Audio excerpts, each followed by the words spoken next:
좋으신 아버지 하나님 감사합니다. 오늘도 하나님 우리의 대상이며 우리의 원함이며 우리의 바람은 바로 살아계신 하나님이심을 이 시간도 고백합니다. 이 시간 성령님 우리를 도우시고 각인의 심령들을 하나님 참으로 깨게 하시고 오늘 하나님의 말씀이 심겨질 때 하나님의 축복 가운데 말씀이 자라게 하시고 생명 가운데 자유함을 얻게 하여 주시옵소서. 이들의 삶을 통하여 참으로 하나님의 살아계심과 하나님의 나라로 인하여 하나님 앞에 큰 영광이 있어지기를 원하며 감사함이 예수님 이름으로 기도합니다. 아멘.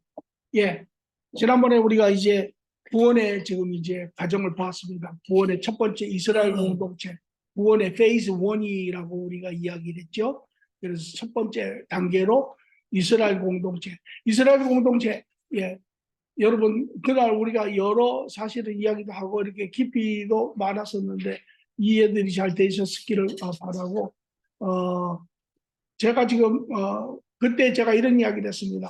하나님이 이스라엘 공동체를 이제 택하실 즈음에 하나님이 선포하신 것은 아브라함과의 언약인데 아브라함과의 언약은 이스라엘만을 위한 언약이 아니라 모든 인류를 죄에서 구원하기 위한 하나님의 약속, 하나님의 뜻을 선포하신 과정이고 실질적으로 이스라엘이 하나님의 나라로서 그 일을 시작한 것은 이제 모세와의 시내산에서 언약이 본질적으로 이스라엘 언약으로 본다.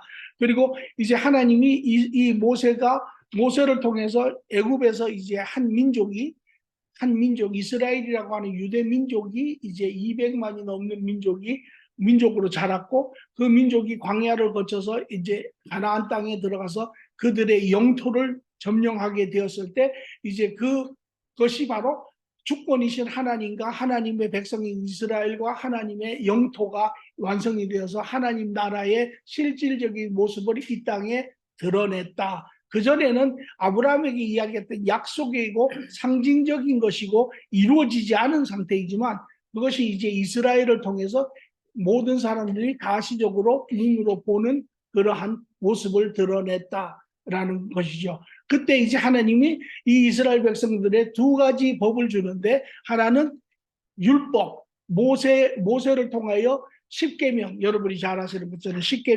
십계명을 주는데 그 십계명을 통해서 이제 여러분이 모세오경을 보면 거기에 이제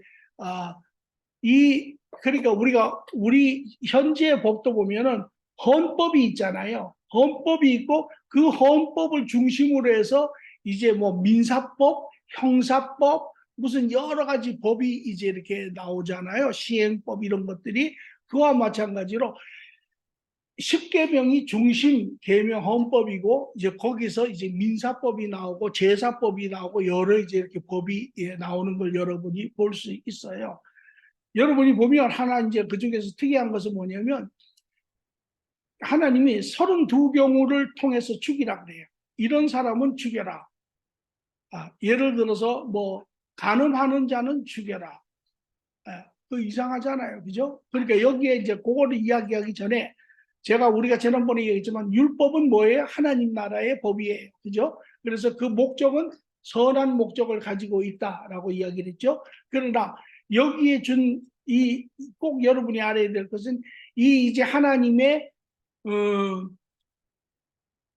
구원 사역, 하나님의 회복 사역을 하는 데 있어서 대상은 이스라엘이지만 그들도 또한 여전히 죄 가운데 있다. 그죠? 죄가 아직 회복되지 않은 상태에 있다. 그래서 대상이 하나님이 인위적으로 하나님의 계획을 죄된 인간들과 이제 관계를 통해서 이루어 나가지만 그러나 실질적으로 여전히 죄의 문제가 해결이 되지 않은 상태에 있다. 그죠?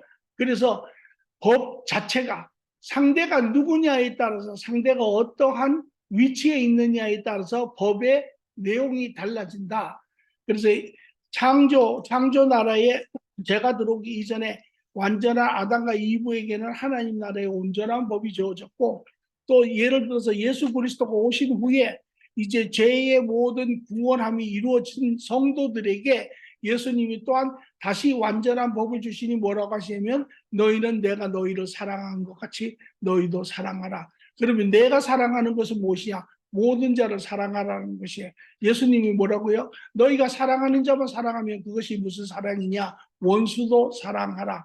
하나님은 로마서 5장 8절에 이렇게 이야기했어요. 너희가 죄인 되었을 때, 너희가 하나님과 원수 되었을 때 하나님은 너희를 어떻게 해요? 예수 그리스도 안에서 그의 사랑을 확증하셨느니라. 그의 사랑을 보여주셨다는 거예요. 여러분이 잘 아는 요한복음 3장 12절에 뭐예요? 하나님이 세상을 이처럼 사랑하사. 이 세상에 누가 있었어요? 죄인들밖에 없었어요. 그럼에도 불구하고 하나님은 세상을 어떻게, 하나님 어떻게 사랑합니까? 하나님은 사랑을 가지신 분이 아니라 하나님은 본질이 사랑이세요. 그러니까 사랑을 통해서만 나가시는 분이에요. 예. 그러니까 하나님은 인간을 죄 가운데 있는 자기가 지은 자기의 자녀들조차도 하나님은 사랑하셨어요. 긍휼히 여기셨어요. 불쌍히 여기셨어요. 그것도 사랑의 발로거든요. 그래서 사랑하신 것처럼 우리에게도 이제 너희가 하나님과 관계가 회복이 되고 아까 제가 이야기한 것처럼 너희의 이제 하나님과 관계로 인하여 너희 가치관이 바뀌고 너희 관점이 바뀌어 삶의 목적이 바뀐 새로운 그러한 개체의 인격을 가진 자라면 너희도 하나님이 사랑한 것처럼 사랑하는 너희의 자녀와 가정만이 아니라 나아가서 모든 사람을 사랑할 수 있어야 한다. 이게 완전 법이죠. 왜냐하면 이제 우리는 사랑할 수 있는 능력이 있는 사람이 되었기 때문에. 그러나 지금은 죄 가운데 있잖아요. 그러니까 사랑할 수 있는 능력이 없는 사람들이에요. 이미 우리 안에 죄성이 우리를 다스리고 있어요. 그렇기 때문에 하나님이 완전한 법을 주실 수가 없죠. 그거는 의미가 없어요. 그렇잖아요. 예. 그거는 행할 수도 없고, 예. 그러니까 물론 그걸 통해서 이제 내가 죄를 짓는구나, 죄인인 거는 알 수가 있죠. 그러나 한 가지 거기에 빠진 것이 있어요. 뭐냐면 죄를 절제할 수가 없어요. 죄를 절제. 그러면 사람들은 절망하죠. 그러니까 하나님이 최소한의 법, 또 부정적인 법, 죄를 다스리는 법을 주신 거예요. 그게 그래서 왜? 첫째는 이것이 하나님의 자녀가 살아야 한다라는 그 길을 제시한 것이 첫째. 둘째는 그 법을 통해서 죄를 다스리게 하는 목적이기 때문에 그 법의 의도는 죄가 무엇인지를 가르치는 것. 세 번째는 그것을 행하지 못하는 우리로 하여금 죄가 있음을 깨닫게 하는 것. 그러니까 사람들이 스스로 질문할 거 아니에요. 왜 난 이게 안 될까? 그게 이제 로마서 7장에 사도 바울이 그 고백을 하는 거예요. 내가 원하는 것은 선인데 내가 원치 아니하는 악을 행하는도다. 우리 같잖아요. 왜 그럴까? 왜 이게 안 될까? 그럼 자기가 묻는 거예요. 내 안에는 선을 행할 수 있는 그 능이 없구나. 그러면서 내 안에 나로 하여금 잘못된 것을 악을 행하게 하는 것은 내 안에 있는 죄성이로구나. 그 깨닫는 거예요. 그러면서 고백하기는 내 안에 두 지체가 싸우는데 한 지체 속 사람은 하나님의 법을 지키기를 기뻐하지만 그러나 내 겉사람 내 육의 지체는 나를 죄 가운데로 끌고 가는구나. 이 싸움이 괴롭고 이 싸움이 항상 죄 가운데 끌려가고 있는 자기의 모습을 바라볼 때 오라 나는 공고한 자라 누가 나를 이 사망에서 구하리요. 이것이 우리의 고백이죠. 예. 이거는 여러분이 깨어서든 안 깨어서든 어떤 형태로든 간에 한두 번씩은 다 경험해 본 이야기예요. 그게 우리의 실질적인 본질의 모습이라는 거죠. 예. 그래서 마지막으로 이제 이러한 죄를 깨닫는 거의 네 번째 것은 이제 그 죄를 그러면 내가 죄인이다라는 걸 고백하잖아요. 맞습니다. 나는 죄인입니다. 이 죄에서 내가 벗어날 수 없습니다. 그러면 이제 이들은 어떤 사람이 하나님을 믿는 사람이잖아요. 하나님이 강권적으로 인위적으로 이들을 불러서 하나님을 나타내시고 하나님과 관계를 한 사람들이잖아요. 그러니까 하나님을 알잖아요. 그러니까 이들이 어떻게 해요? 하나님 앞에 나올 수밖에 없는 거예요. 하나님, 나는 할 수 없습니다. 그러나 하나님께서 뭐라고 이야기하십니까? 그래서 여러분이 모세 오경을 보면 신명기까지 뭐라고 이야기하시면 제일 많이 이야기하는 게 내 계명과 율법을 지키라. 내 계명과 율법을 지키라. 예. 그러니까 하나님 앞에서 하나님, 나는 할 수 없습니다. 내 안에 이렇게 어려움이 거역함이 있습니다. 하나님, 나를 도와주십시오. 그 하나님을 전폭적으로 신뢰하는 삶을 살아야 되는 게 이스라엘의 원 모습이에요. 그런데 이제 그러다가 또 이제 중간에 그 곁길로 가고 또 중간에 곁길로 가고 중간에 곁길로 가고 이렇게 되는 거죠. 그러니 이제 이 이스라엘 법의 또 하나의 중요한 것은 이제 하나님이 이 지금 모든 사람이 죄 가운데 있잖아요. 모든 사람이 율법을 지킬 수 없잖아요. 모든 사람이 깨잖아요. 그러니까 도처에서 모든 사람들이 실질적으로는 우리는 현재로는 죄가 겉으로 드러나서 누구에게 해를 끼쳐야 죄라고 하지만 그 당시에는 그게 죄가 아니잖아요. 원래 하나님의 죄는 우리가 행동으로 안 옮겨도 마음으로 이미 정해도 하나님 앞에 이미 죄로 그것이 드러나는 것인 거잖아요. 그래서 너희가 마음으로 음란한 생각을 품었으니 이미 간음을 한 것이라 라고 이야기하는 것은 왜? 죄냐 의냐 악이냐 선이냐를 결정하는 것은 선택이거든요. 선택하는 그 순간에 일어나는 것이거든요. 그러니까 하나님께서 이미 보셨을 때 모든 사람이 다 겉으로는 번들이해도 죄를 안 지어도 다 이미 죄 가운데, 예, 말이 죄 가운데 나오고 생각이 죄 가운데 나오고 행동이 죄 가운데 나오고 모든 것이 그런 거예요. 그러니까 그렇게 그것을 죄를 다스리는 법을 안 주면 어떻게 되겠어요? 계속 죄를 짓죠. 그러면 죄를 짓는 게 아니라 완전 그 공동체가 완전히, 예, 근데 죄의 가장 정점에 와 있는 게 뭐예요? 죽이는 거예요. 다 죽이고 싶어 하는 거예요. 그러면 공동체가 생존할 수 있어요, 없어요? 예, 맞았어요. 마지막은 그 공동체를 생존하게 하시는 거예요. 언제? 예수님이 오실 때까지. 그러니까 인류 역사에 보면 인류 역사 옛날에 인류 역사가 문명이 들어오기 전에 인류 역사의 특징이 뭐라고 생각하세요? 아니 그때 인류 역사가 공동체가 없었죠. 뭐 공동체 그렇죠. 전쟁, 죽이는 것. 그게 죄의 결과예요. 자기의 어떤 욕심과 득을 위해서 이웃 나라를 치고 죽이고 빼앗고 하는 모든 것에 결정지수. 그래서 여기에 하나 특이한 게 나오는 게 여러분 요새도 가끔 그런 이야기 듣죠. 캐피럴 퍼니시먼트라고 들어봤어요? 그게 뭐냐면 사형제도. 인간이 인간을 죽일 수 없습니다. 요새 뭐 그런 이야기 많이 듣죠. 그게 아니에요. 사형제도는 하나님이 처음부터 이야기를 하시는 거예요. 이스라엘 공동체 32가지 경우는 죽이라라고 이야기를 해요. 왜? 그것이 잘라내지 않으면 그것이 퍼져서 전체가 다 멸망하기 때문에. 그래서 그 사형제도는 하나님이 공동체를 지키시고 보존하시기 위해서 만드신 법이에요. 악이니까. 예. 오늘 우리가 사는 이 세상도 그 법의 일부분을 가지고 있어요. 그래서 이 사회를 보존시키고 유지시키기 위해서 사형제도가 생긴 거죠. 결국 그 죽이라고 하는 존재는 처음에 목사님 말씀하신 것처럼 그 계속 그 고무줄처럼 우리가 그 신앙심에 들어간 것처럼 그 선에 그러니까 반대로 된 것처럼 그 죽여야 되는 사람은 그 악에 물들어가지고 선할 수 없는 사람들이네요. 그렇죠. 왜냐면 이런 거잖아요. 지금 사람들이 다 죄 가운데 있죠. 마치 이거는 이런 거예요. 다 기름에 젖은 장작과 같은 거예요. 그러니까 누구 한 사람이 앞장서서 죄를 지으면 다 쫓아가요. 그런 잠재적인 그걸 다 가지고 있는 거예요. 그러니까 그거를 제거하라고.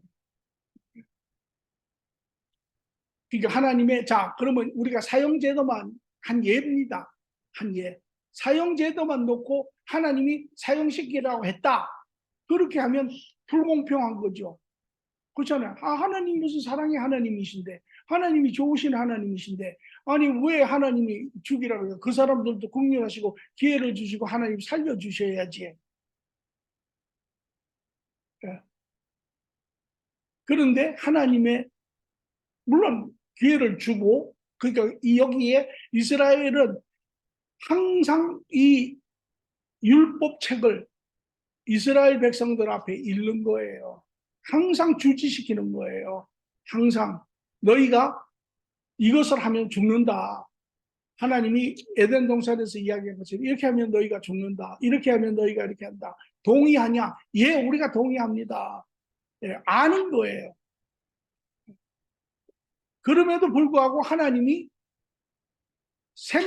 예를 들어서 지금 다 제 가운데 있잖아요.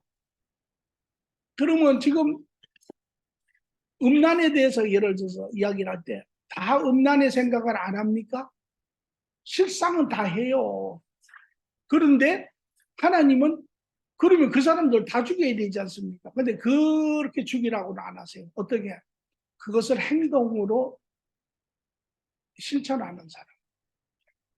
그래서 그것이 옆에 있는 신앙이 어린 사람들이 용기를 얻게 하는 사람. 그것을 할 수 있도록 이렇게 상대편을 미혹시키는 사람. 이런 사람의 경우를 다 죽이라. 거기에 하나님의 은혜가 있는 거예요. 원래대로 하면 다 죽여야 돼요. 그러나 하나님이 그 사람을 죽이라는 게 아니에요. 우리 인간이기 때문에 여전히 죄 가운데 있기 때문에 그 생각이 들어오는 걸 하나님이 아세요. 그러나 그거를 하나님은 은혜로 베푸시지만 그럼에도 불구하고 그럼에도 그것을 알고 그럼에도 하나님이 경고를 하였음에도 불구하고 그러면서도 공동체에서 그것을 엄히 다스림에도 불구하고 그것을 행하는 자는 그 본이 다른 사람에게 나쁜 본을 세우기 때문에 죽이다. 했는데 괜찮네.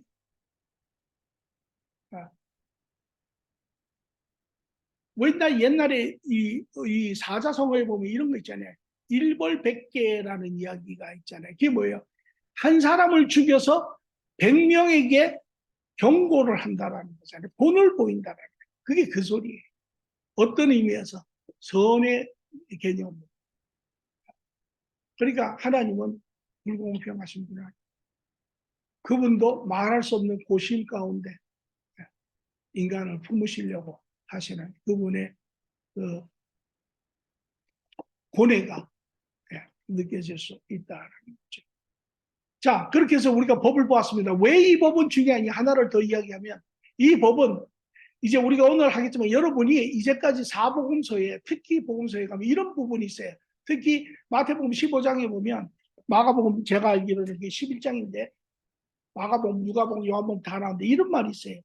하루는 예수님이 제자들과 더불어 밀바 사이를 지나가시는데 이제 그 예수님이 가는 데마다 다 이제 바리새인들과 이런 사람들이 이제 관찰하러 이제 오는 거예요. 그때 이제 세례 요한의 제자들이 와서 그렇게 얘기합니다. 선생님, 어떻게 왜 주일날 제자들이 행하지 말아야 할 일을 합니까? 이제 그렇게 이야기를 해요. 그런 질문들이 부분에 많아요. 또 어떤 때는 보면 선생님, 왜 제자들은 손을 씻지 않고 먹습니까? 뭐 이런 이야기가 많이 나와요. 그때 이제 제자 예수님이 이렇게 이야기해요. 너희는 장로의 유전을 가르친다고 하면서 너희는 왜 하나님의 말씀을 순종하지 아니하냐? 여기 하나님의 말씀은 모세를 통하여 주신 말씀이에요. 그러니까 이 당시에 유대인들이 가지고 지키는 율법과 예수님이 오셔서 이야기하는 모세의 율법은 두 가지가 다른 거예요. 그거를 여러분이 이해하지 못하고 보시면 이게 무슨 소리야 도대체. 둘이 똑같은 율법을 이야기하는데 왜 지금 다른 이야기를 하고 있지? 이렇게 됩니다. 여러분 들어보신 적 없어요? 네. 지금 여러분이 아셔야 돼. 이제 그 이야기를 제가 할 겁니다. 그래서 이 법을 여러분들이 여기서부터 정확하게 아셔야 해요. 그리고 전에도 얘기했지만 이 법의 내용과 의미와 목적을 바로 하지 못하면 나중에 이제 여러분들이 하나님과 관계가 회복되고 예수님이 이야기하신 것처럼 야 너희는 이제 모든 사람을 사랑하라. 내가 사랑한 것을 너희를 사랑하라. 그러면 이제 그러면서도 이 법하고 계속 이제 부딪혀가는 거예요. 아니 그러면 우리가 율법을 여전히 지켜야 되지 않습니까? 십계명은 여전히 유효하지 않습니까? 십계명은 여전히 유효해요. 그러나 누구에게 유효하냐면 죄 가운데 있는 사람에게 유용해요. 그러나 이미 죄에서 하나님과 관계가 회복이 된 사람은 그것이 더 이상 유효하지 않은데 왜 완성이 되었기 때문에 제가 해요. 완성이 되었는데 그러나 여러분이 그거를 또 오해하면 안 돼요. 그러나 지금 이제 하나님이 우리에게 주신 법은 무슨 법을 주셨어요? 최대법을 주셨어요. 완성의 법을 주셨어요. 다시 말하면 이 법을 풀어서 이야기하면 이건 이거예요. 이거예요. 모든 선한 것은 너희가 지키고 모든 악한 것은 너희가 금하라는 것이에요. 그러면 그 안에 최소법이 들어갑니까? 안 들어갑니까? 들어가는 거예요. 그러니까 들어가는 거예요.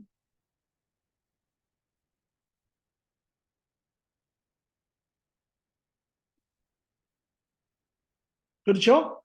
네, 그렇게 해서 이제 그것을 여러분이 잘 보았습니다.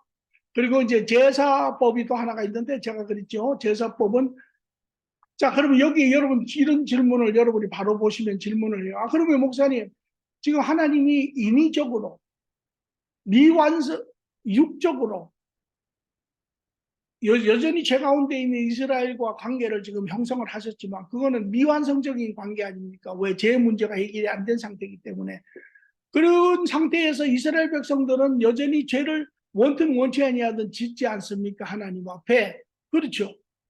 그러면 하나님은 죄를 미워하시는데 왜 본질이 다르니까 선과 악의 본질이 다르니까 하나님은 죄를 미워하시는데 그러면 하나님이 죄를 짓는 이스라엘 백성을 부르시고 인위적으로 공동체를 만들으셨지만 본질적으로 죄를 미워하시는 하나님 이스라엘과 관계가 자꾸 멀어지지 않지 않습니까? 예, 그 맞지요.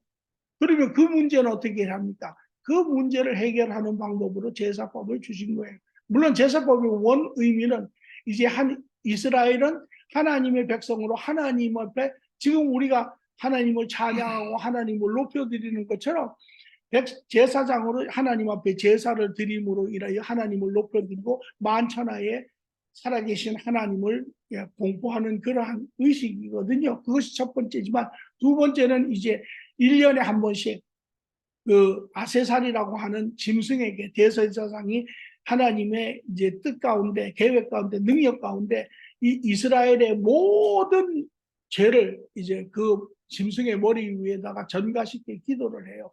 그러면 하나님의 계획 가운데 그 죄가 다 글로 이제 옮겨져요. 그러면 이제 그것을 죽이고 그 죽인 피, 죽음의 그, 죽음의 상징이라고 할까요? 그 피를 이제 하나님 앞에 지성소에 가서 이렇게 이제 드리는 거예요. 그러면 하나님이 그것을 받으시고 이것도 전폭적인 하나님의 방법이에요. 인간이 뭐 그렇게 된다는 건 아니지만 그렇게 함으로 하나님이 그 죄를 유보시켜요. 죄를 이쪽에다 이렇게 밀어놓는 거예요. 그리고 죄 없다 당분간은. 그러니까 그것이 어떻게 되느냐? 예수님이 오실 때까지 매해 한 번씩 하는 거예요. 매해 한 번씩. 그렇게 해서 하나님과 이스라엘의 관계를 하나님이 하시는 거예요. 그래서 그것을 어떻게 아느냐? 두 가지 이유에서 알 수 있어요. 하나는 아무도 지성소에 하나님 앞에 나가질 못해요. 대제사장만 갈 수 있어요. 첫째. 둘째, 대제사장이 나가는 그것을 의미하는 것으로 지성소와 성소 사이에 문이 휘장이 막혀 있어요. 아무도 못 들어가요. 거기 들어가면 죽어요. 다. 그런데 예수님이 이 땅에 오셔서 예수님이 뭐가 되셨어요? 히브리서 9장 8장 9절에 보면 예수님이 영원한 제물이 되셨어요. 매해 한 번씩 하는 제물이 아니라 완전히 이루어내신 영원한 흠없는 완전한 제물로 대신 드린 거예요. 예수님이 드리고 십자가에 돌아가셨을 때 휘장이 위에서부터 아래로 찢어졌어요. 그리고 그거는 무슨 소리냐? 이제 대제사장뿐만 아니라 모든 사람이 approachable 할 수 있다는, 모든 사람이 하나님 앞에 할 수 있다는. 이해되시죠? 네. 그것이 이제 두입니다. 자, 그래서 오늘 27페이지를 보십시오. 여기에 이제 그 부분을, 거기에 보면 이스라엘의 언약의 의미 이렇게 써 있습니까? 네, 맞습니다. 이스라엘의 언약의 의미, 제가 아주 잘 써놨기 때문에 이거를 좀 도움을 받아서 조금 빨리 진행을 시키려고 합니다. 그러면 이스라엘의 언약은 무엇이냐? 첫째, 하나님이 이스라엘과 언약을 맺었을 때 이스라엘은 모든 인류와 같이 여전히 죄 가운데 있었으니 이는 하나님과 영적 관계는 여전히 분리되어 있습니다. 맞습니까? 네. 그러나 하나님의 절대 주권적 선택에 따라 이스라엘을 그의 백성으로 택하시니 이는 하나님을 통해 모든 백성을 구원하시고자 하는 하나님의 계획입니다. 맞습니까? 네. 세 번째, 그 과정에 하나님과 이스라엘의 관계는 영원한 영적 완전한 관계가 아니라 과정적이고 육적이고 제한적인 미완성적 나라의 관계입니다. 맞습니까? 네. 왜냐하면 거기다 제가 좀 더 설명을 했습니다. 내면의 죄가 아직 해결되지 않았습니다. 그래서 매년 죄의 제사를 드려야 합니다. 지성소의 커튼이 닫혀 있어서 단지 대제사장만의 속죄일에 하나님께 나아가 대화할 수 있기 때문입니다. 그러니까 여전히 죄로 인해서 막혀 있습니다. 그래서 제한적입니다. 대제사장만 나갈 수 있는 제한적입니다.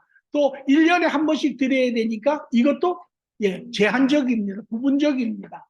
그렇죠?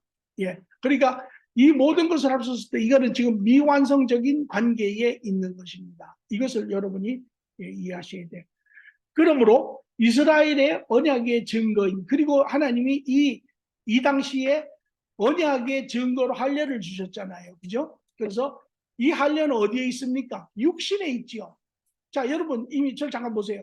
여러분 이제까지 할례에 대한 개념이 무엇이었는지 모르지만 지금 이 순간에 여러분 스스로 한번 가만 생각해보세요. 하나님과 이스라엘의 미완성적인 관계고 육적인 관계인데 하나님이 이 언약의 관계에 대한 증거를 주셨는데 그걸 어디에다 주셨어요? 육에 주셨잖아요. 육에. 그러니까 여러분이 벌써 연결이 쉽게 수 있는 거야. 이게 육적인 관계니까 육적인 증거를 주셨구나 이렇게 되는 거죠. 네. 그죠? 그래서 육신의 할례는 미완성적인 관계의 증거이며 완전한 영적 관계의 증거가 아닙니다. 완전한 영적, 자, 제가 여기 지금 또 답을 냈어요. 그러면 어떤 것이 완전한 할례입니까? 완전한 언약이고 완전한 할례입니까? 영적인 관계.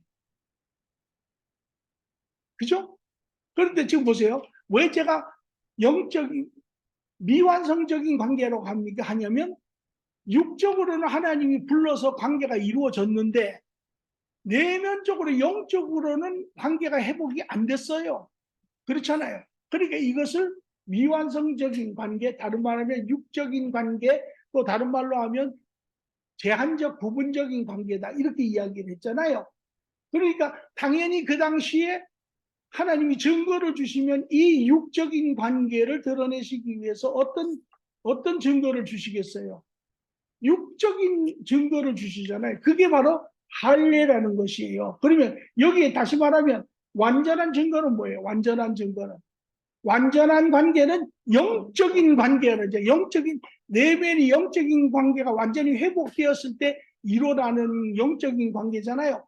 그렇다면 이 영적인 완전한 관계의 증거는 어떤 증거겠어요? 육적인 증거겠어요? 영적인 증거겠어요?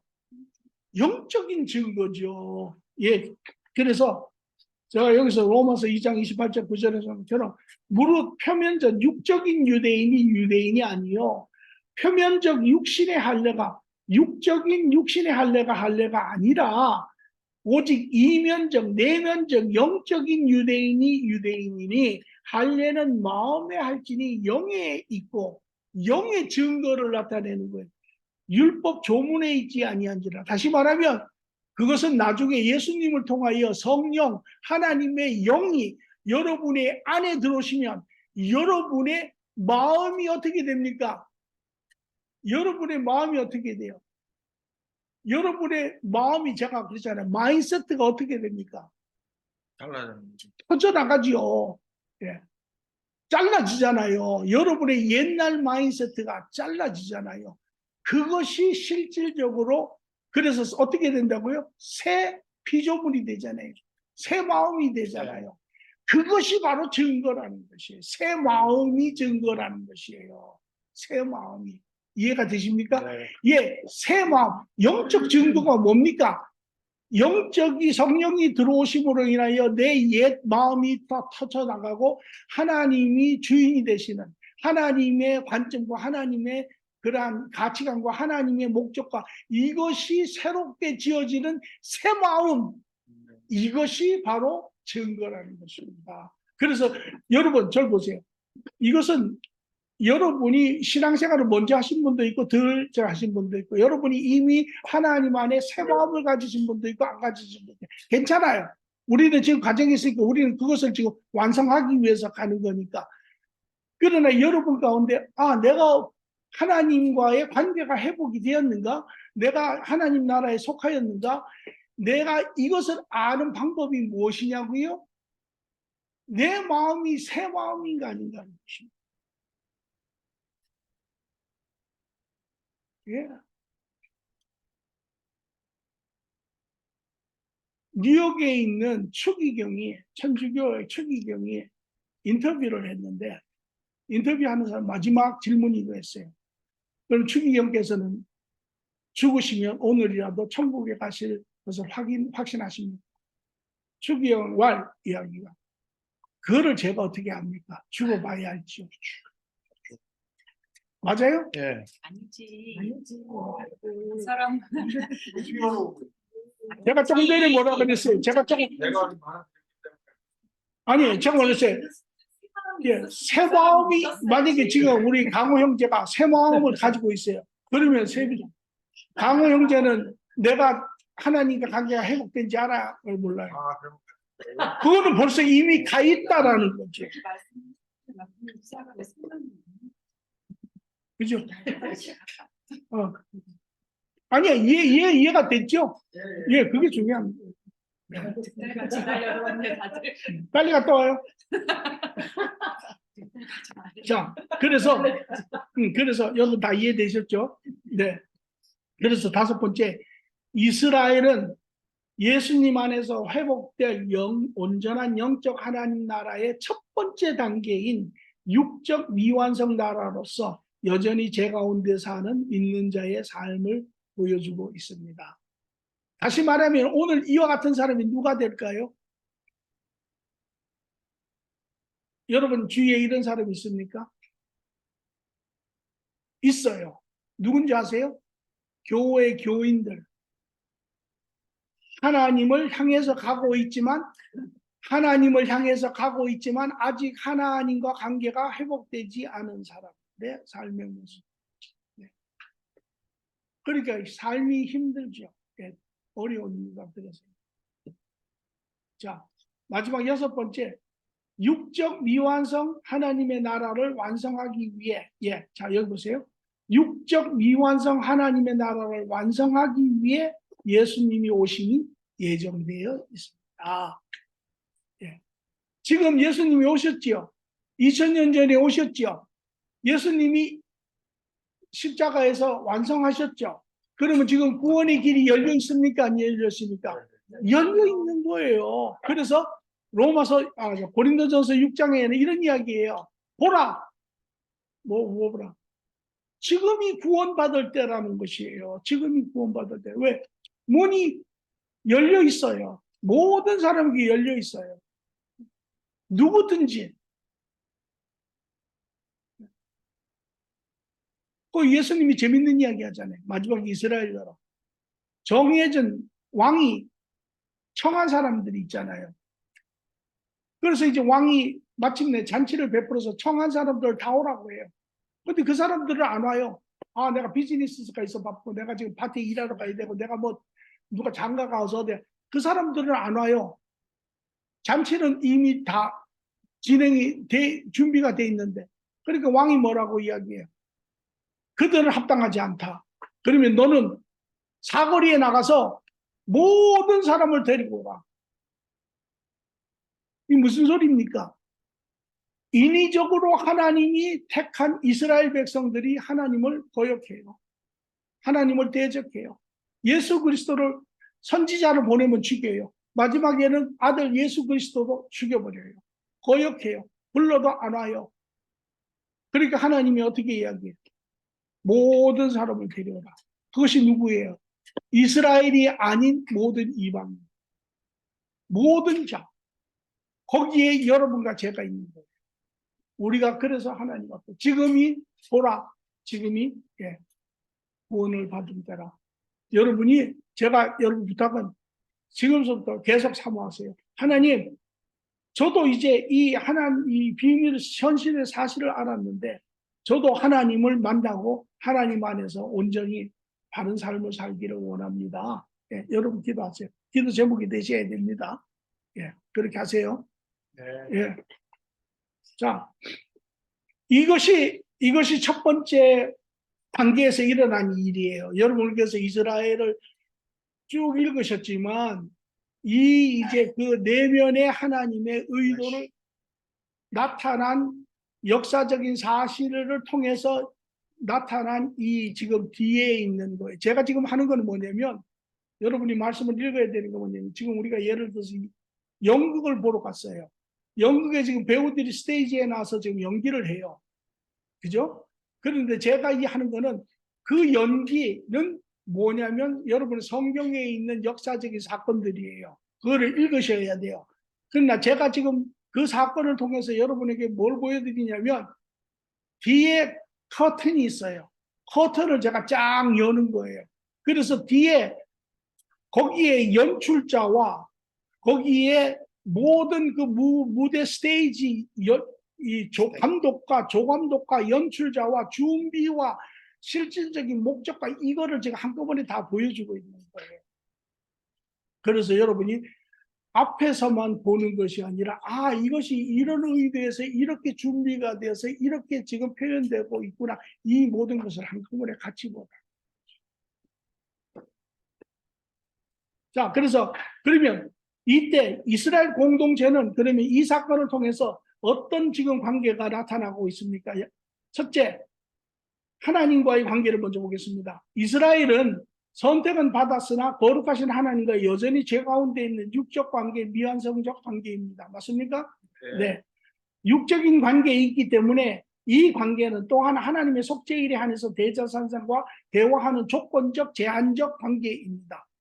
그 조건적이에요. 조건적. 이거는 모든 것이 된 게 아니에요. 그 다음에 자신과의 관계를 보겠습니다. 우리가 죄성에 살면서 보았죠. 자기 속사람과 겉사람이 이분화되어서 서로 싸우고 있는 대적하는 관계인 것을 우리가 보았죠. 여러분 자신에게서 봅니까? 네, 여러분 자신에게서 그것을 보셔야 해요.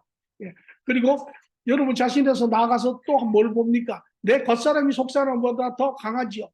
이기죠. 맞습니다. 그래서 여기서 보면 자신과의 관계는 죄성을 가진 육과 하나님의 속성을 가진 영이 서로 적대시하고 싸우고 있습니다. 왜? 여전히 속사람은 아직 변하지 않았습니다. 그대로입니다. 그래서 영과 육은 끊임없이 싸우며 죄성이 강한 육이 마음의 원함을 항상 이깁니다. 여전히 그 상태입니다. 이것을 여러분이 보실 때 왜 이스라엘이 하나님의 백성인데 끊임없이 죄를 짓는지를 이해합니다. 이것이 이스라엘이 지속적으로 하나님의 말씀을 불순종하는 이유입니다. 그래서 이스라엘이 끊임없이 하나님께 연단을 받고 그의 삶들이 그렇게 벽길로 간 이유예요. 사람과의 관계를 봅니다. 사람과의 관계는 좀 변화가 되었습니다. 이스라엘 공동체의 모든 사람은 이제 서로서로를 하나님 나라의 형제 자매로 여깁니다. 그렇습니까? 자, 이들 모두에게 공통점이 무엇입니까? 하나님 아버지. 정확한 대답이 하나님 아버지 안에 있는 누구의 자기네들은 하나님의 종. 예, 자녀들이 백성들이잖아요. 그러니까 그런 관계를 가지고 봅니다. 그러나 실질적으로 어떻습니까? 그렇게 삽니까? 아니죠. 그러나 현실에 있어서는 죄성 때문에 그들은 서로 적대시하며 살고 있습니다. 이것이 현실에 이제 나타나는 문제이죠. 그리고 자연과도 아직 조화가 이루어지지 않았습니다. 그렇죠? 자, 결과적으로 그러면 이러한 사건을 통해서 관계가 지금 그런 관계를 가지고 있는 사람들은 결과적으로 어떠한 삶을 살았습니까? 우리보다 나은 삶을 살았습니까? 세상과 다른 삶을 살았습니까? 그 삶을 보겠습니다. 약속된 하나님 나라의 삶은 하나님의 구원이 회복되지 않은 그러나 택함을 받은 이스라엘의 삶입니다. 구원이 회복되지는 않았지만 택함은 있었어요. 다시 말하면 택함을 받았지만 여전히 구원이 이루어지지 않은 그러한 삶입니다. 그래서 여전히 죄성 때문에 온전치 못한 하나님 나라의 삶을 살고 있습니다.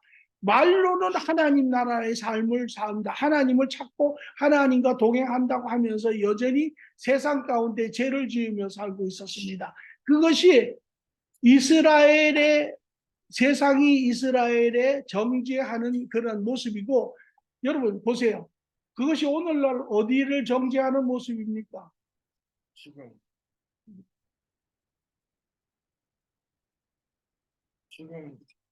이 세상을 정죄하려는 똑같은 모습입니다. 세상이 교회를 향해서 정죄하는 모습이죠. 교회를 향해서. 교회는 제가 항상 이야기합니다. 교회는 두 종류의 사람이 있어요. 성도가 있고 교인이 있습니다. 성도는 이미 과정을 거쳐서 하나님과 관계가 회복되어서 자녀도 살고 있는 사람들이고, 교인은 하나님의 음성을 듣고 지금 하나님을 찾아가고 있는 과정에 있는 사람입니다. 아직 도달하지 않았어요. 그러면 하나님과 관계가 회복된 사람은 과정에 있지만 이미 관점이 바뀌고 새로운 마음을 가지고 사는 사람입니다. 그러나 교인은 여전히 아직 가고는 있지만 도착하지 않았기 때문에 세상의 마음을 그대로 가지고 삽니다. 서로의 관점이 다르고 서로의 삶에 대한 목적이 다르고 이것이 다르잖아요. 예. 그러니까 세상 밖에서 봤을 때 세상 사람 그 교회 안에 성도가 훨씬 많으면 교인보다 교회는 세상은 야 정말 좋은 교회다. 하나님 나라의 모습이 드러나는구나. 정말 착한 사람들이 많이 산다. 정말 좋은 교회다. 이렇게 이야기를 해요. 그러나 성도 수하고 교인 수가 비슷비슷해요. 그러면 이 교회는 이렇게 보면 교회 같긴 한데 이렇게 보면 세상 같은 거예요. 그게 섞여 있으니까 서로 관점이. 예. 그런데 어떤 교회가 문제냐? 교인 수보다 성도 수보다 교인 수가 훨씬 많은 거예요. 그런 교회라도 많지 않아요? 많죠, 많죠. 그게 그렇기 때문에 교회의 주 업무가 믿는 사람의 주 업무는요 뭐냐면 그의 삶을 통하여 그게 말이든 행동이든 삶을 통하여 살아계신 하나님 나라를 보여주는 것이에요. 그래서 다른 사람도 같이 올 수 있게 하는 것. 전도 여러분 전도의 정의가 뭔지 알아요? 전도는 신학을 알고 이런 게 아니에요. 전도는 간단하게 제가 이야기해요. 한 거지가 쫄쫄 굶었어요. 그런데 운 좋게 어느 집에서 잔치를 해서 가서 잔뜩 얻어먹었어요. 그랬더니 이 거지가 뭐 하겠어요? 그 다음에 상상을 해보세요. 이 거지가 뭐 하겠어요? 또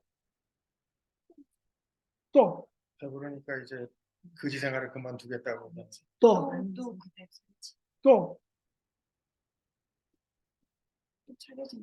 여러분은 이 정답을 잘 알고 있어요. 여러분이 쫄쫄 굶은 거지인데 배부르게 먹었으면 여러분이 그 다음에 하는 건 너무도 자연스럽게 여러분 친구 거지한테 가서 이야기해 주세요. 야, 오늘 저 집에 잔치해. 저 집에 가면 배 터지게 먹을 수 있어. 여러분 이게 전도예요. 전도가 복잡한 게 아니에요. 여러분 짜장면집 좋은 거 있으면 이야기 안 해요? 여러분 어디 백화점에서 특별 세일하면 이야기 안 해요? 이야기하죠. 그러니까 마찬가지예요. 이게 그게 전도예요. 내가 경험한 하나님, 내가 살아본 하나님의 나라. 그것이 너무나 감사한 거예요. 너무나 내가 눌려 살았던 그러한 세상의 삶에서 벗어나서 자유롭게 살 수 있는 그 삶이 너무 감사해요. 그러면 그 사람들은요, 내가 정신을 싸들고 말려도 그 사람은 못 말려요. 그렇잖아요. 그런데 교회에서 여러분 전도하세요. 전도 안 하면 산다. 전도 특별 집회합니다. 전도 강사 불러서 이게 전도냐고요. 예. 그건 전도가 아니에요.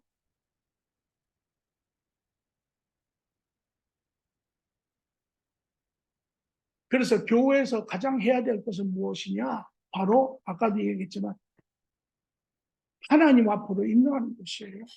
그러니까 여러분이 우리 목사님은 어떤 목사인가 여러분이 잘 보시려면 그거를 봐야 돼요. 이분은 도대체 뭐를 지금 하시는가? 자기가 살고 있는 하나님의 나라를 이야기하고 있는가? 그래서 나를 지금 도와서 글로 끌고 가고 있는가? 그거에 여러분이 보셔야 될 거예요. 그런데 많은 분들은 자기가 하나님 나라에 살고 있지도 않아요.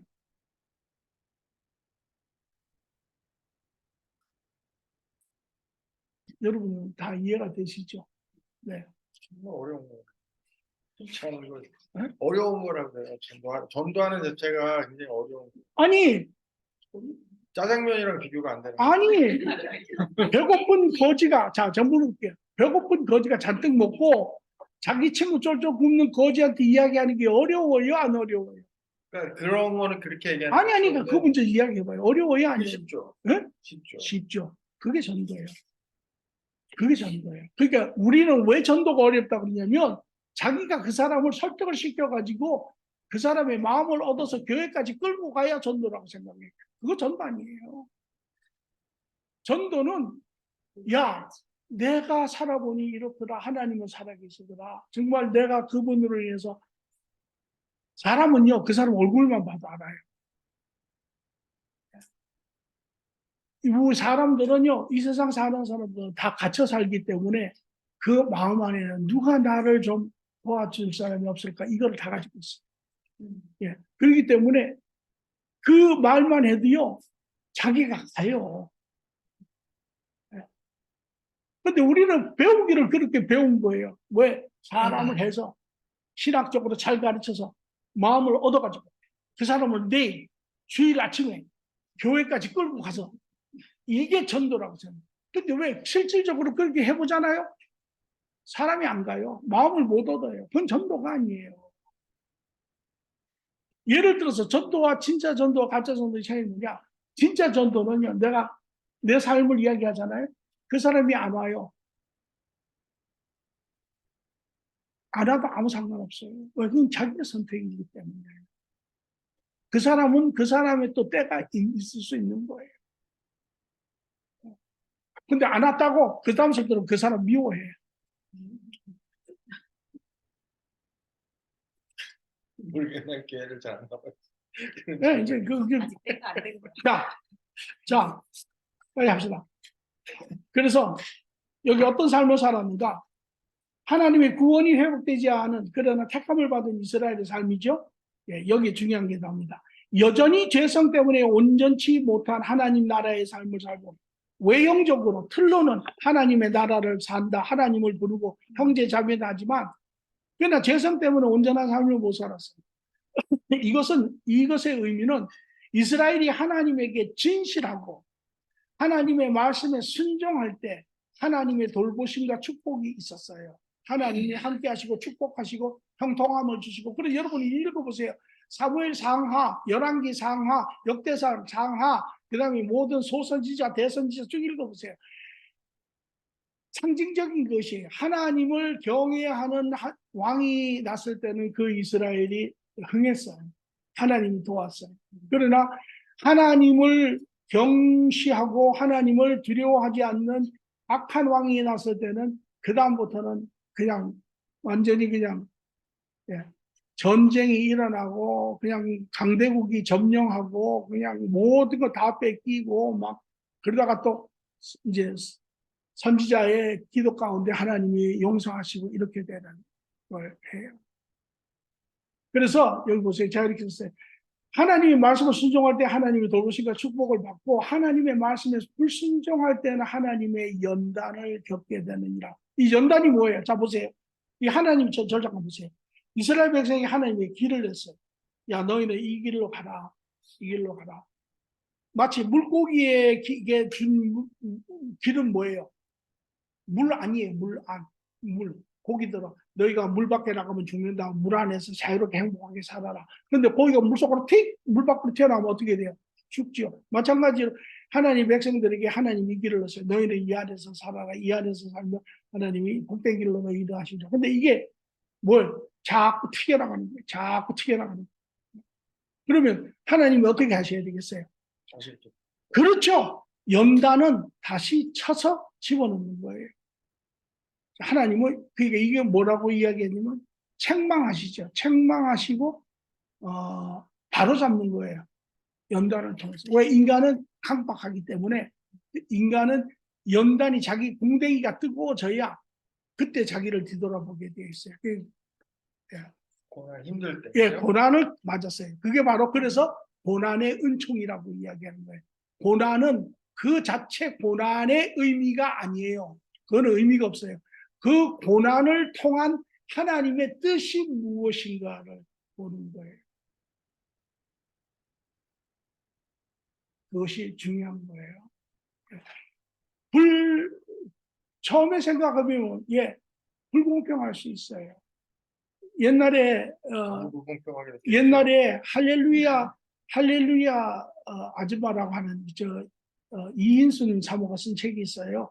그게 뭐냐면 이분이 불이 나가지고 생떼 같은 아들이 다 죽었어요.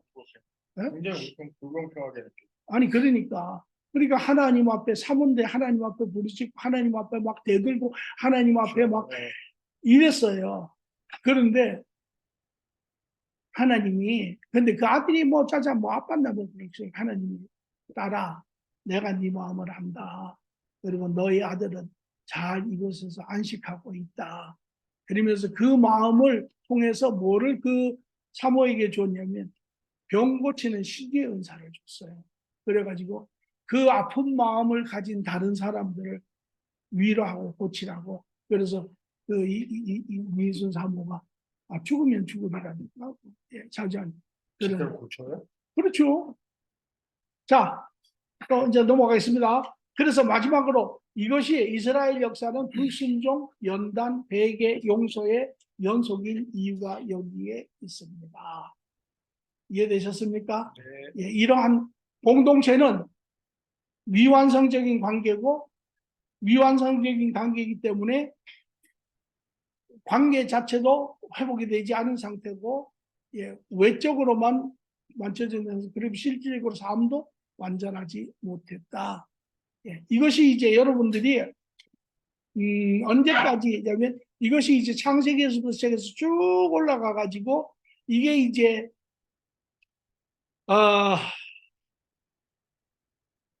예수님 오시기 전. 예수님 그 전까지예요. 자, 그런데 지금 제가 아까 이야기했어요. 그러면 여기서 질문은 거예요. 그럼 예수님 알겠는데 그러나 그래도 그들은 여전히 하나님을 따르는 백성 아닙니까? 맞지요? 그리고 하나님의 원계획은 무엇입니까? 이러한 미완성적인 완전히 회복되지 않은 관계에 이스라엘을 부르시고 종국에는 예수 그리스도가 오시면 그들을 통해서 제사함을 받고 구원의 첫 열매가 되어서 그들이 이제 예수 그리스도의 사역을 이어받을 수 있는 사역자가 되는 것이 하나님의 원 계획인데, 물론 중간에 지금 이제 뭐 이렇게 회복이 안 됐기 때문에 넘어지고 자빠지고 이런 것은 있지만, 그래도 쭉 갔어요. 거기까지 잘 갔어요. 그런데 마지막에 가서 예수님이 왔을 때, 그들이 예수님을 영접하는 것이 아니라, 요한복음 1장 9절에 보면, 그들이 예수님이 자기 백성에게 왔지만 그들이 예수님을 영접하지 아니하고 영접하지 아니하잖아요. 그리고 오히려 예수님은 십자가에 죽이는 결과가 됐어요. 뭔가가 중간에 어그러진 거예요. 뭔가가. 하나님을 따르고 있다고 하면서 무언가가 어그러진 거예요. 여러분이 이것을 알지 못하면 사복음서를 읽어도 그 내면의 심중의 기쁨 그것을 이해하지 못해요. 오늘 그거를 지금 이제 보는 거예요. 이스라엘이 결과적으로 어떻게 됐습니까? 이스라엘이 하나님의 택함을 받은 민족이지만 하나님의 계획에서 떨어져 나갔어요. 자, 보세요. 보세요. 구원의 길이 누구라고요? 구원의 길은 예수님이잖아요. 예수님이죠. 그런데 그들이 예수님을 어떻게 했어요? 죽였어요. 죽였어요. 그러면 그들에게는 그 구원이신 예수님이 있어요, 없어요? 없어요. 그리고 구원이 없죠. 네. 그러니까 이스라엘은 구원이 없는 거예요, 지금도. 네. 예. 이해되시죠? 자, 그러면 왜 하나님에게 택함을 받고 하나님을 쫓아왔고 넘어지기도 했지만 그 최종적인 목적은 예수님인데 그들이 왜 중간에 무슨 일이 있어서 그 예수님이 왔을 때 예수님을 죽이게 되었냐라는 것이에요. 이거를 여러분들이 이해하셔야 돼요. 자, 두 가지 이유인데 하나는 잘못된 신앙관이에요.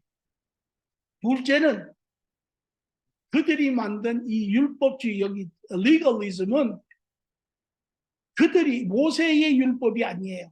이것은 그 사람들이 만든 유대인들이 만든 율법인데 이것을 뭐라고 이야기하냐면 이것을 설명해 놓은 것을 여러분이 잘 아는 탈무드예요.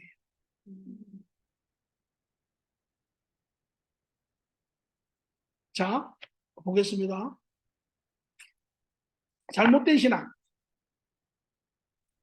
자, 이스라엘은 다니엘서와 스가랴서에서 예시된 것처럼 오실 메시아를 믿었습니다. 이들은 메시아를 기다리고 있었어요. 특히 예수님 시대에는 그들이 그 전에 보세요. 그 전에도 그들은 항상 속국으로 있었어요. 그리스 시대도 속국에 있었고 알렉산더 대왕이 점령할 때도 다 점령했고 예수님 오실 이때도 로마 제국의 속국으로 있었어요. 속국이라는 것은 그 당시에 자주권이 없는 거예요. 그러니까 이들이 봤을 때는 이들이 누구예요? 하나님의 택함을 받은 민족이에요. 그렇잖아요. 네.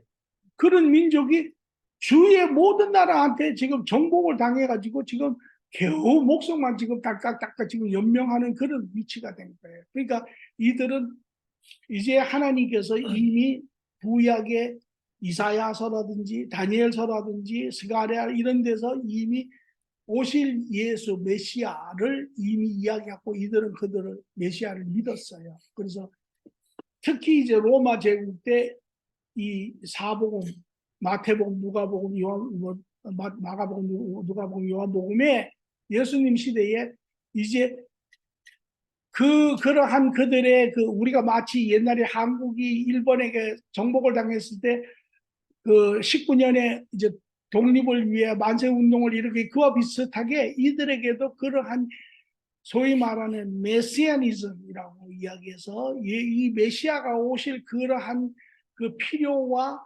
기대가 굉장히 팽배해 있는 그러한 시대예요. 그래서 이들이 믿었어요. 메시아가 오리라고 믿었어요. 그래서 예수님이 오셨을 때 그들이 계속 묻는 거예요. 당신이 그이시니까, 당신이 우리가 기다리던 메시아이니까, 당신이니까 계속 묻는 거예요. 네. 첫째. 그런데 여기에 문제가 있어요. 그들이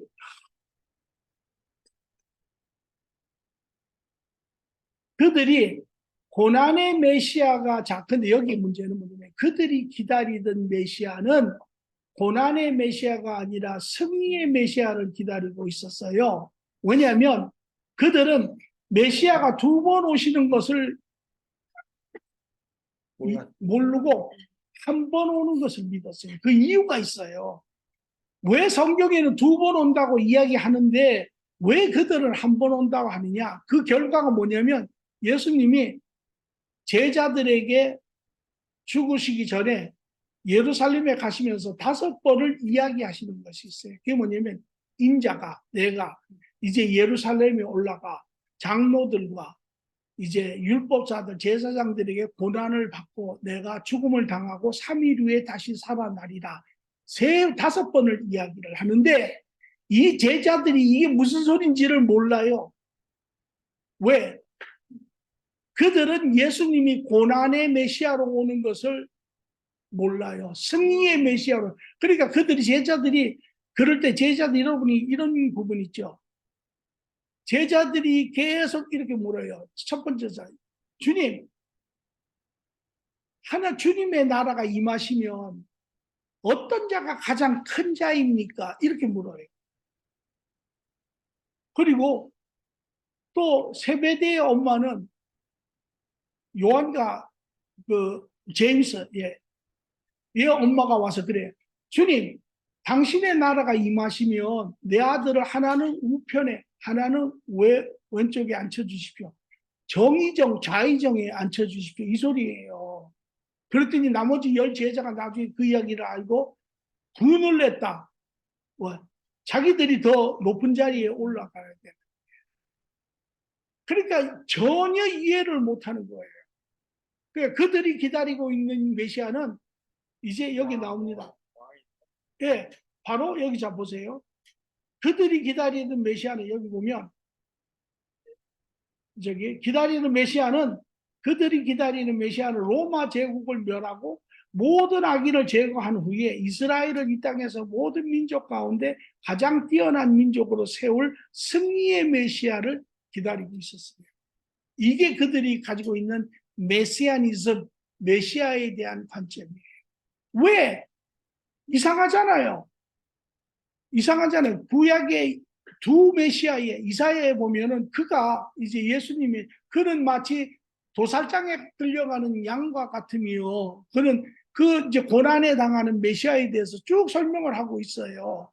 그리고 나중에 승리에 대한 예수님의 재림의 메시아도 이야기를 하고 있어요. 그래서 예수님이 2번 오시는 것을 이야기하고 있는데 그럼에도 불구하고 이들은 승리의 메시아만 기다리고 있는 거예요. 왜? 무엇이 그렇게 그들을 만들었을까? 무엇이 그들을 고난의 메시아를 그들은 우리는 이 말을 잘 이해 못합니다. 그냥 이러고 넘어가는 거예요. 그리고 그것을 모든 유대인들에게 가르치니까 심지어 제자들도 그들이 예수님이 메시아인 것을 나중에 알고 쫓아가는데 그들이 기다리는 것은 승리의 메시아. 그래서 예수님은 이래요. 예수님, 로마 마태복음 24장에 보면 또 마가복음 13장에 보면 이렇게 해요. 주님, 그때가 언제입니까? 다시 말하면 주님께서 이제 이 천군 천사를 통해서 이 모든 이 세상의 악을 없애고 이 나쁜 나라를 다 멸망시키고 이스라엘을 우뚝 세울 그때가 언제이십니까? 이렇게 묻는 거예요. 여러분이 이것을 바로 알고 봐야 지금 도대체 이들이 어디를 향해서 어떻게 가고 있는지를 아는 거예요. 그 이유는 바로 이것입니다. 그들이 고난의 메시아가 아닌 승리의 메시아를 기다리는 이유는 그들은 메시아가 2번 오시는 것이 아니라 1번 오신다고 믿고 있습니다. 왜 그랬을까요?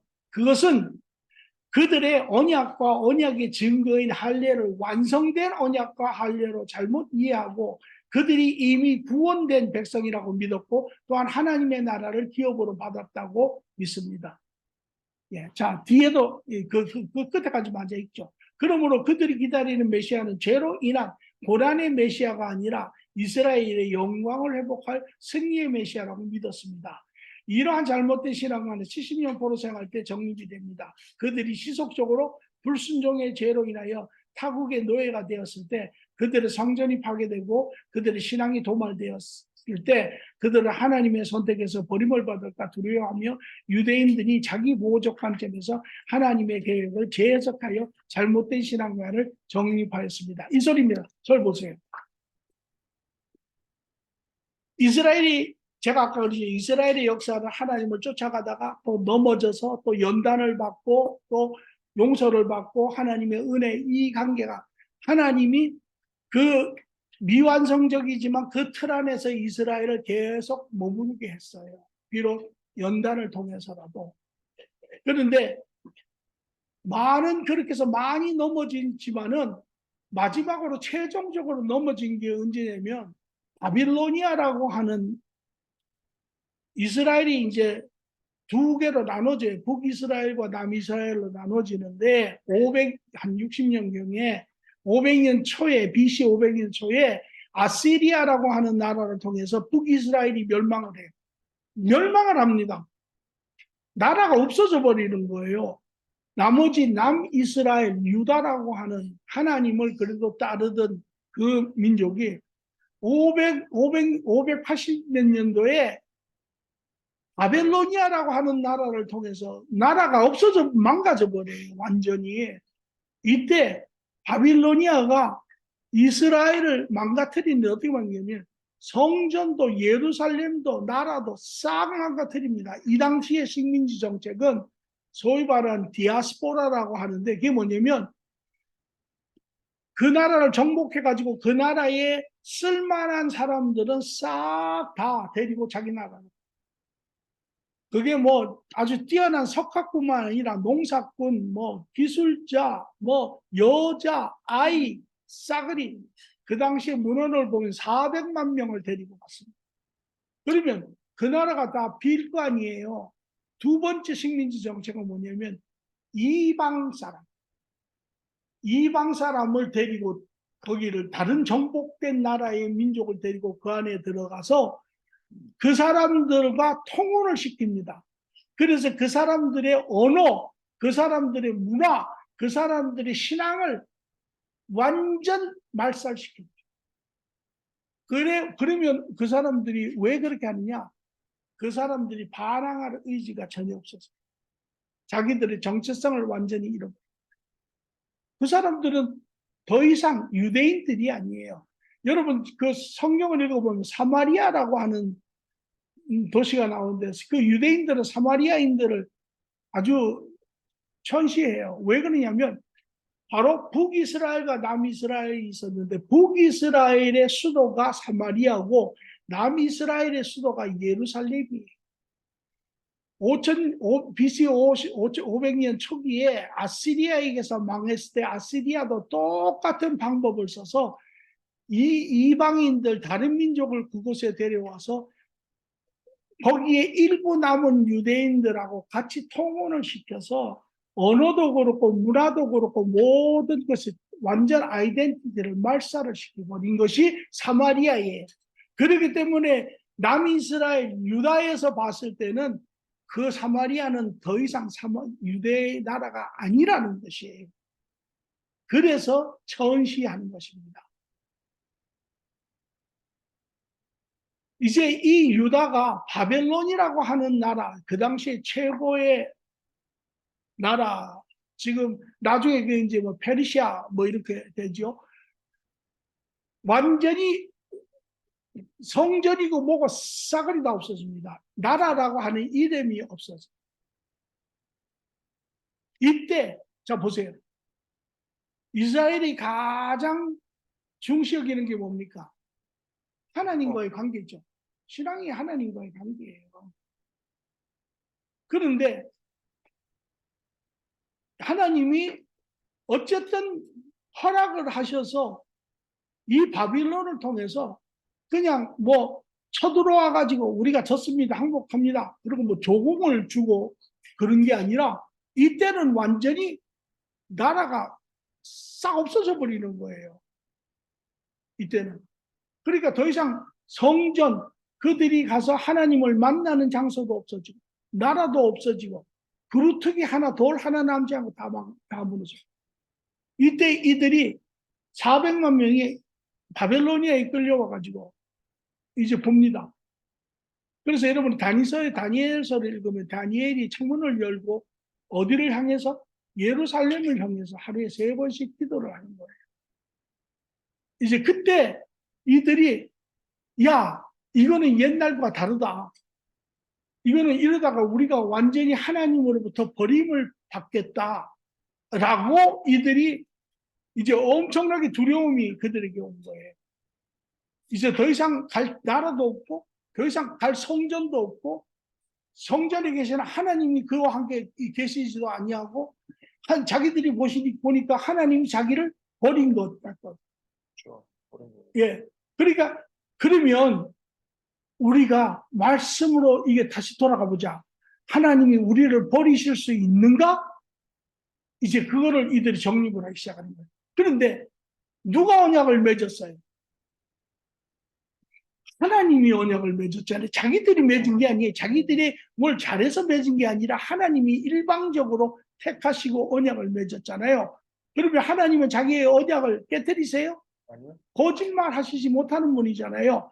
하나님의 언약은 반드시 이루어진다. 여기에 자기들이 안식이 있는 거예요. 아, 상황이 어떤 상황이든 간에 우리가 분명한 것은 이 하나님은 자신의 언약을 깨뜨리지 아니하십니다. 첫째, 그게 첫째. 둘째, 언약의 증거가 뭐라고 했어요? 할례랑 세례. 언약의 증거가 뭐라고 했어요? 그 하나님이 언약의 증거로 믿음의 증거로 할례를 줬잖아요. 그래서 아브라함부터 전부 다 이 할례를 했어요. 이 할례가 뭐예요? 이들이 생각할게요. 이 하나님의 절대 깨어질 수 없는 이 언약 약속의 증거가 우리에게 있지 않느냐.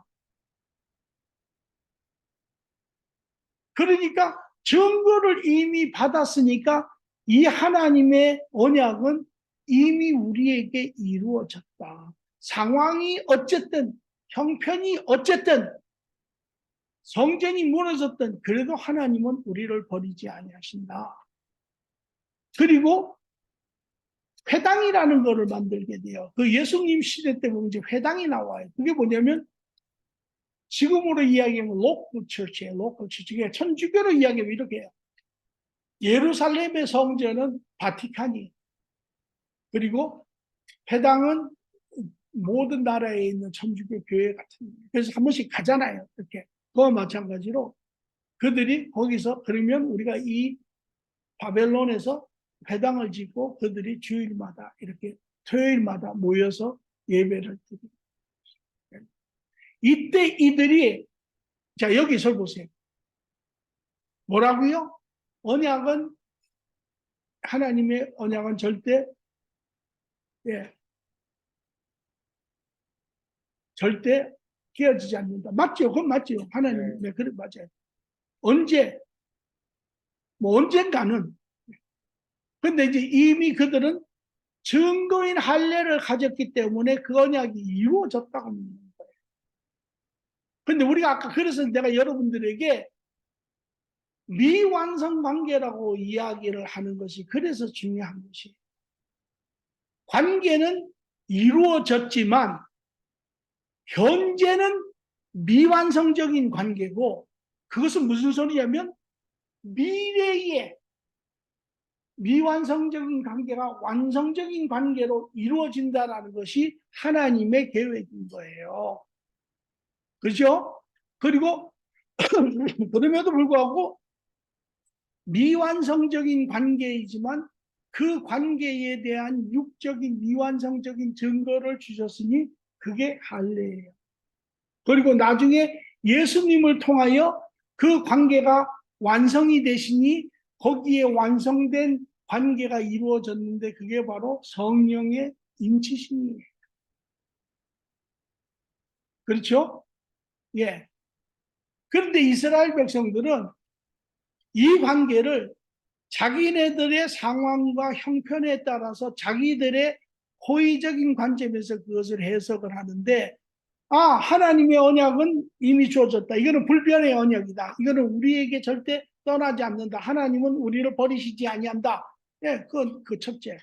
둘째, 우리에게 하나님이 이미 증거를 주셨는데 그 온전한 언약의 증거를 주셨으니 우리 그 두 가지를 합치면 이미 하나님의 언약은 이루어져 있다라고 이렇게. 우리 다시 말하면 언약이 이루어졌다라는 건 뭐예요? 우리는 하나님의 백성이다. 우리는 하나님의 백성이다. 다시 말하면 이 땅에서뿐만 아니라 우리는 죽으면 하나님의 나라를 유업으로 이어받을 자녀들이다. 이렇게 정리가 된 거예요. 그럼 여기에 자, 저 보세요. 지금 제가 이야기한 거로 그대로 들었죠. 하나님의 율법과 언약과 할례를 중심으로 해서 우리는 하나님의 백성이고 하나님의 유업을 이어받을 자녀들이다. 이렇게 됐죠. 그럼 여기 뭐가 빠졌어요? 원래는 그들의 상태가 어떤 것이 미완성적인 관계잖아요. 여전히 관계가 회복이 안 돼 있잖아요. 그건 예수님을 통해서 이제. 그럼 여기에 뭐가 빠졌어요? 이 두 가지를 비교해 보면 뭐가 빠졌어요?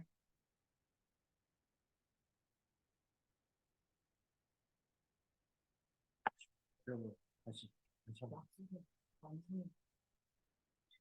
자, 제가 이야기했죠. 이스라엘 하나님과의 언약을 맺고 관계를 하고 있지만 미완성적인, 왜? 그것은 아직 죄의 문제가 해결이 되지 않았기 때문에, 영적인 관계가 회복이 되지 않았기 때문에. 그래서 하나님은 이스라엘 백성 쪽에서 죄를 깨닫게 하시고, 왜 죄를 깨닫게 해야 되느냐? 그래야 예수 그리스도와 연결이 되기 때문에. 예. 오늘날의 가장 교회의 문제도 죄를 모르기 때문에 예수님과 연결이 안 되는 것이거든요. 죄를 용서받지 못하는 거 아니에요?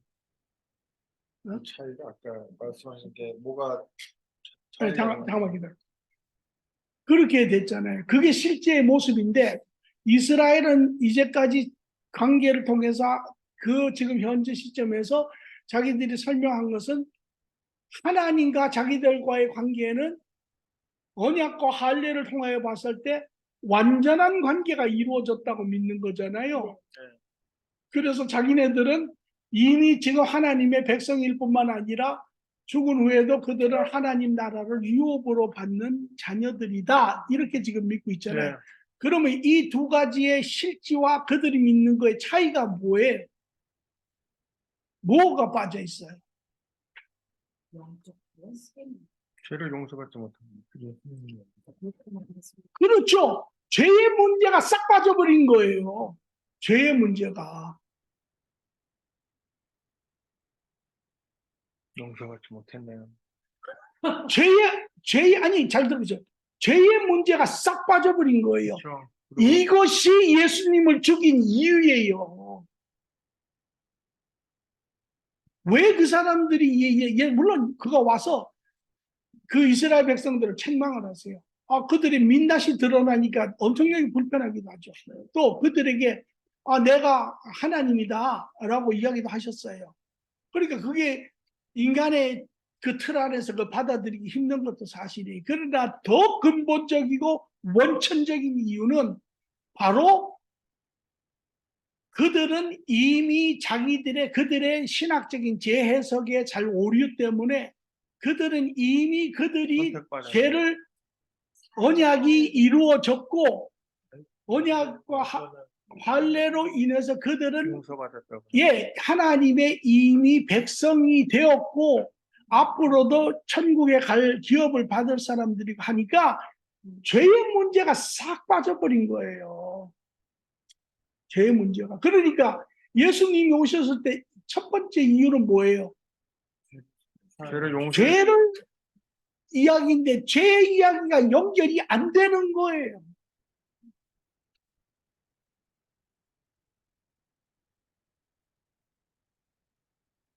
이것이 첫 번째 이유예요. 이것이 그러니까 예수님이 다들 오해하는 거예요. 아니 우리를 살리러 오신 메시아가 우리를 십자가에서 죽는다? 이해가 안 되는 거예요. 제자들도 이해가 안 되는 거예요. 다. 이것이 그 전에 이미 이렇게 배워왔기 때문에. 네, 그렇죠. 이제 그거를 이제 2차를 할 거예요. 일단 거기 이해가 다 되셨죠. 이것이 이스라엘 백성들이 그들이 상한 아주 뭐라 그러지? 아주 잘못 판단. 아니 그들이 처한 그런 아주 급격한 상황 가운데 그들이 해석한 신학의 의미예요. 여기에 자 보세요. 또 두 번째 율법주의라는 것이 이제 가미가 돼요. 자 보세요. 두 번째는 뭐냐면 그러한 상황에 그들이 이제 70년 동안 바벨로니아에서 포로 생활을 해요. 그리고 마침내는 이제 이스라엘로 돌아가게 되었어요. 이스라엘로 그들이 그래서 이제 성전을 이제 쌓게 되는데 스룹바벨이라고 하는 자 여기 보세요. 이제 그들이 그래서 예수님이 왔을 때는 그들이 이스라엘에 있었잖아요. 그들이 이제 다 돌아왔어요. 예. 그리고 예수님이 있었을 때 그때 헤롯 왕이라고 하는 이두개인 그 사람은 유대인이 아니에요. 로마 제국이 세운 꼭두가시 왕이에요. 이스라엘 왕. 예, 그 사람이 이제 유대인들에게 호의를 사기 위해서 그때 이제 그 성전을 지어줘요. 46년에 걸려서. 자, 이제 이때 보세요. 그들이 잘못된 신앙적 열심은 잘못된 신앙의 열심은 더 한층 더 잘못된 길로 인도하였습니다.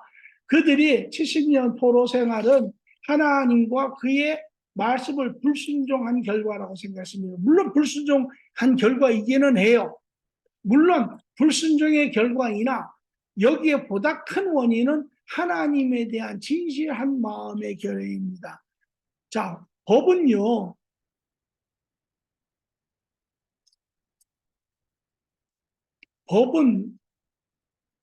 우리가 법을 이야기를 하잖아요. 어떤 법을 그게 나라 법일 수도 있고 뭐 집안 법일 수도 있고 뭐 법이 있잖아요. 그 법에는 이제 예를 들어서 너 이렇게 거짓말하면 혼나. 집에서 법을 하나 세웠어요. 근데 애가 거짓말을 했어요. 그럼 엄마가 너 거짓말하면 혼난다 그랬지? 그리고 때려요. 그것이 우리가 세상적으로 하는 이제 그거는 장점이 뭐냐? 잘못을 절제시키는 그런 장점이 있어요. 이거 했더니 때리네. 숙제 안 해 갔더니 매 맞네. 잘못하니까 감옥에 가네. 이러한 절제는 있어요. 그러나 그것은 20점짜리예요. 80점을 모르는 거예요. 80점은 뭐냐면 아까도 얘기했지만 가르치는 본질적인 그 법의 정신이에요. 법이 왜 필요하냐라는 거예요. 그것은 아이들이 죄성을 가지고 죄를 짓고 살기 때문에 그것이 죄인 것을 가르쳐주고 나아가서 그걸 돌이켜 하나님에게 가는 그것이 법의 정신이니까 하나님이 죄의 법을 주셨을 때도 그렇고 그 모든 것에는 사랑의 목적이 있는 거예요. 그러니까 자 보세요. 율법자가 와서 묻습니다. 주님, 율법 중에 가장 큰 율법이 무엇입니까? 그러니까 율법 이스라엘 백성들은 이렇게 이야기해요. 첫째, 하나님이 혼자시고 우상을 세우지 말고, 그 다음에 이름을 경히 부르지 말고, 안식일을 지키고, 그 다음에 부모를 공경하고, 뭐, 도둑질하지 말고, 살인하지 말고, 간음하지 말고, 훔치지 말고, 이렇게 쭉 돼 있잖아요. 이스라엘 백성들이 한 것은 무엇이냐면, 법을 지켜요. 주일날이지, 가야지. 그리고 갔다 와서, 제가 주일을 잘 지켜, 안식일을 잘 지켰습니다. 내가 오늘 우리 부모를 이렇게 했는데 용돈을 드려야지. 제가 용돈을 줘서 부모에게 순종했습니다. 이렇게 이야기합니다. 법의 행위적인 부분은 지켰다. 그런데 예수님이 그걸 책망했습니다. 왜? 그 율법사가 와서 묻니다. 그러면 제일 큰 율법이 뭡니까? 물었을 때 예수님이 이렇게 이야기했어요. 몸과 마음과 뜻을 다하여 하나님을 사랑하는 것이 첫째 율법입니다. 둘째 율법은 네 이웃과 네 이웃을 내 몸과 같이 사랑하는 것입니다. 율법의 원 정신은 사랑이에요. 그러니까 율법은 이것입니다. 율법은 사랑의 관계를 행하여 나가는 길을 보여주는 것이 율법. 율법은 사랑의 관계를 지키는 행위를 율법이라고 해요. 근데 껍데기 하는 방법만 지켰다라는 거예요. 그 마음은 없었다라는 거예요. 하나님 앞에, 우리가 제삿날에 이제 하나님 앞에 양을 한 마디 드려야 되는데, 사랑으로 하는 사람은 그 하나님의 마음을 아는 사람은 자기에게 가장 좋은 살찐 순양을 하나님 앞에 드리는 것이에요. 그 사랑의 표현을 순양을 하나님 이것이 나의 사랑입니다. 나에게 가장 소중한 것을 하나님 앞에 드리기를 원합니다. 이것이 율법이에요. 그런데 그들은 어떻게 했냐? 우리 아까운 거예요. 그러니까 그 집에서 제일 삐리삐리하고 버려도 될 그 순양을 하나님 앞에 드리고 말하기를 내가 하나님 앞에 순양을 드렸습니다. 이렇게 이야기해요. 그러면 자 보세요. 율법의 원 정신이 원 의미가 뭐예요? 사랑이죠. 그러면 그것을 드리는 방법이 하나님 앞에 죽이는 거예요. 그러면 두 번째 경우에, 첫 번째 경우에 사랑으로 그 하나님의 사랑에 내가 감사해서 내가 하긴 가장 좋은 것으로 하나님 앞에 드리는 그것은 맞지요. 그러나 두 번째, 내가 삐리삐리한 거 버려도 되는 거를 하나님 앞에 드린 거는 그게 지켜진 겁니까? 안 지켜진 겁니까? 반만 지켜줍니다. 반만 지켜진 게 아니야. 안 지켜진 거죠. 뭐, 그렇죠. 외적으로는 지켜진 거예요. 그래서 예수님이 뭐라고 이야기해? 이스라엘 백성이 와서 뭐라고 얘기해? 외식하는 자들아. 외식하는 자들. 그게 뭐냐? 겉으로만 하는 자들. 이거 이야기해. 오늘도 전부 다 외식으로 해요. 외식으로. 다 법이. 그 법의 원 시작을 모르는 거예요. 그리고 그 안에서 이거를 이렇게 비틀고 저렇게 비틀고 이렇게 해서 이렇게 하는 타락한 세상의 모습을 보여줘. 그래서 자 보세요. 예, 그들의 결과는 행위를 불순종한 것도 있지만 그것보다 행위라고 하는 것은 두 가지예요. 그러니까 여러분 율법을 순종이라고 하는 것은 두 가지입니다. 왜 두 가지인 줄 아세요? 여러분 우리 인간은 어떻게 구성이 되어 있다고요? 육과 영. 영. 그리고 그게 몇 개예요? 두 개죠. 네. 그러니까 이 두 개가 같이 가야 되는 거예요. 이 두 개가. 마음이 원하여 육신으로 표현되는 것이. 그러니까 예를 들어서 예를 들면 미국에서 제일 미국 사람들이 뭐 요새 미국만 전 세계가 제일 많이 하는 이야기가 뭐예요? I love you예요. I love you. I love you. 근데 사람들이 I love you 해도요. 보통도 뭐 안 돼요. 왜 그래요? 말로만 하는. I love you의 99%는 다 그냥 마음이 그러니까 그걸 뭐라 그래요? 영혼이 없다 이렇게 이야기하는 거예요. 그렇게 해서 이야기하는 거예요. 영혼이 없는 육신의 표현은 상대편이 알아요. 그러나 영혼이 담기면 어떻게 해요? 느끼잖아요. 그래서 그런 거예요. 이게 여러분이 모르는 게 아니에요. 우리가 매일 접하고 있는 부분이지만 우리가 생각 안 해본 부분이라서. 하나님이 이야기하시는 것도 그래요. 우리한테 가면 이렇게 해요. 야, 영혼이 없는 너의 립 서비스는 내가 관심이 없다. 이게 이야기하는 거예요. 그래서 예수님 뭐라 그래요? 이렇게 해요. 야, 나는 너희의 제사보다 자비를, 긍휼을 원한다. 너무도 우리가 잘 아는 이야기예요. 알고 있죠. 모였어요. 하나님이 원하시는 대로 뭐 소도 가져오고 뭐도 다 가져왔는데 마음은 하나도 없어요. 지금 교회처럼 우리가 하는 것처럼 똑같은. 그러니까 하나님은 뭐예요? 너희는 외모를 보지만 하나님은 중심을 보시는구나. 오늘 우리가 교회 가서 앉아 있어도 이사야는 그걸 이렇게 이야기해요. 너희는 성전에 와서 예배를 드리지만 실상은 성전 뜰만 밟고 가는 것이니라. 너무도 마음에 와서 닿는 이야기고 오히려 교회 안에 소위 말하는 종교인들은 그 말을 듣고도 못 느껴요.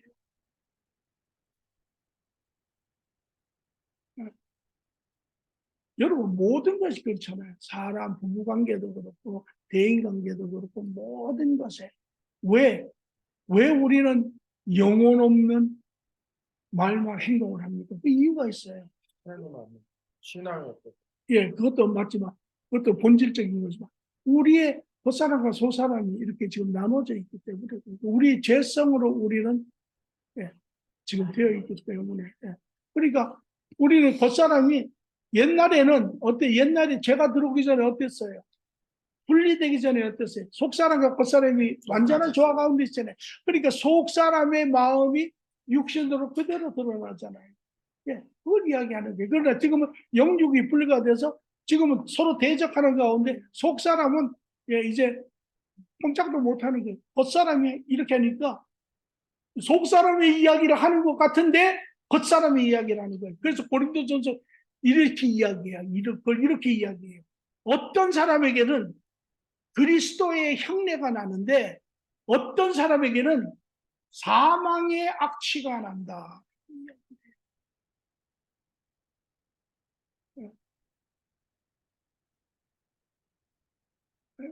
그게 우리의 모습이다.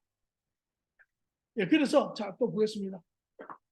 그러므로 그들은 자전 그렇게 불순종해서 70년 동안 직사도록 고생했잖아요. 그 다음에 이제 그들은 그게 이제 어떻게 정립에 대해서 오류로 잘못 정립을 했죠. 아, 우리는 하나님의 백성이다. 우리는 이미 구원이 임하였다. 우리는 죽어도 천국 간다. 이런 지금 잘못된 사고가 정리가 돼 있어요. 그러다 보니까 여기에 메시아의 관점도 이제는 고난의 메시아는 없어요. 승리의 메시아만 있어요. 그죠? 그리고 여기에 그들이 이제 말하기를 그런데 우리가 70년에 우리가 포로 생활에서 경험한 것처럼 아, 우리가 불순종해서 이렇게 직사도록 고생을 했으니까 우리가 이제 하나님의 백성답게 하나님의 말씀을 잘 지키자. 이제 이런 마음이 생겨. 그거를 정립한 자가 바리새인들이에요. 자, 여기 보세요. 그러므로 그들은 스스로 말하기를 하나님의 나라를 이어받는 구원의 백성으로서 하나님의 말씀을 순종함으로 그들이 천국 백성의 자격을 확증해야 한다라고 이제 그들이 이야기를 하는 거예요. 그런데 자, 저 보세요. 실질적으로 어떤 관계죠? 실질적으로는 미완성적인 관계죠. 육적인 관계죠. 죄의 문제가 여전히 다스리고 있는 그런 문제죠. 지킬 수 있습니까? 지킬 수 없습니까? 지킬 수 없지요. 자기네들도 지킬 수 없는 것을 알아요. 그런데 여기 지금 뭐라고 해요? 하나님의 말씀을 지키자.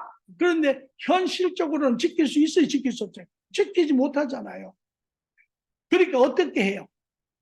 그러니까 그러면 어떻게 하면 지키겠느냐라는 것을 연구하기 시작을 합니다. 그래서 이스라엘의 종교 지도자들은 현실적으로 말씀을 순종하지 못하는 자신을 알고 유대인들이 매일 삶 속에서 반드시 지켜야 하는 실행법과 규칙을 만들어냅니다. 이제 실행적으로 이렇게 딱딱딱딱딱딱딱 틀에 박힌 요 이제 삶의 길을 만들어내요. 그래서 그게 뭐냐? 예를 들어서 안식일을 지키자. 안식일을 지키기 위해서 수십 가지의 시행법이 있어요. 첫째, 1마 여행을 가더라도 1마일 이상은 여행 가면 안 된다. 왜? 돌아오지 못하니까. 제 시간에. 안식이라는 일하면 안 된다. 그러면 일의 정의가 뭐냐? 여자들은 바느질 하는 것 안 된다. 이건 일이다. 남자들은 일하는 건 뭐냐? 소를 끌고 밭에 가면 안 된다. 이건 일하는 것이다. 이렇게 시행법을 다 정해놓는 거예요. 수백 가지 시행법. 그리고 그걸 이제 지키라는 거예요. 자, 저 보세요. 아까 제가 뭐라 그랬어요? 율법의 원 하나님이 주신 모세의 율법은 그 마음에서 하나님의 사랑의 마음에서 하나님의 자녀들을 축복하시고 형통한 길로 인도하시기 위해서 그 방법의 길을 제시한 게 율법이잖아요. 그런데 이 시행법은 지금 자 보세요. 그것을 토대로 해서 그러니까 이 유대인들의 이야기는 이거예요. 아, 이게 모세의 법입니다. 시행법을 놓고 모세의 법입니다. 이렇게 해요. 왜? 아니, 우리가 안식을 지키기 위해서 수백 가지의 이 시행법을 지금 지키고 있으니까 이것은 되돌아가면 모세의 율법을 지키는 것 아닙니까? 그런데 이 시행법에는 뭐가 없어요? 마음이 본질이 빠져 있는 거예요. 본질이 행위적인 부분만 있는 거예요. 행위적인. 그래 놓으니까 예수님이 너희들은 하나님의 택함을 백성이고 하나님을 따르고 하나님의 율법을 가진 자이나 너희는 오히려 너희가 만든 장로의 법을 쫓아 행위를 쫓아 외식하는 자로서 하나님의 법을 버리는도다. 이렇게 얘기해요.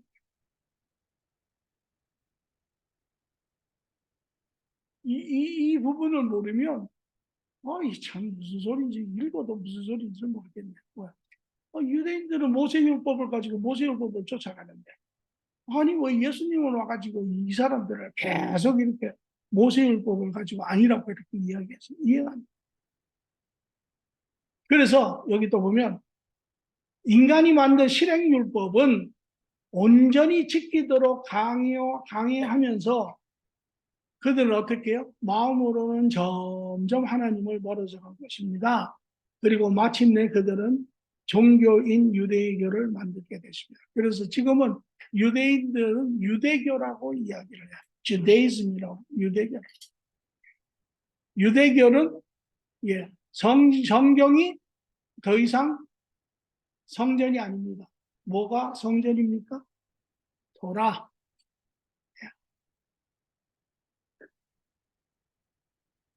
토라요? 네.